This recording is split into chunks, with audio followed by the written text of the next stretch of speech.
I'm Jordan with Dantana Survivor, and we're out here in the forest. Not a lot of big birds, but I'm going to try and show you guys how to gut a bird. So first, what you do is cut the wings off.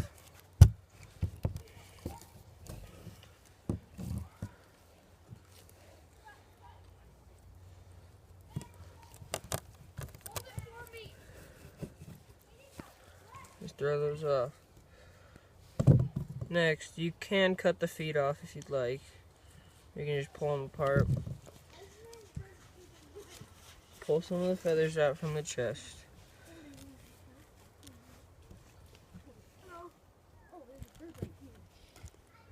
Where's your birdie up here? Are there birdies up there?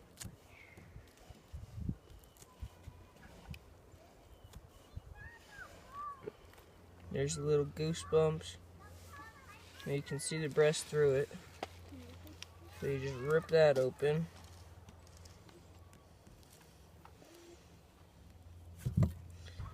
Rip it open. There's the breast right there. Now there's a little bump right down here that you find and you just pull up on. Then get a good grip. Pull it up. And again, this is a small bird, a quail, dove. It'll just come right out. Right here. So you can just cut it once you're there. And that is your breast. Just wash it off and you're set.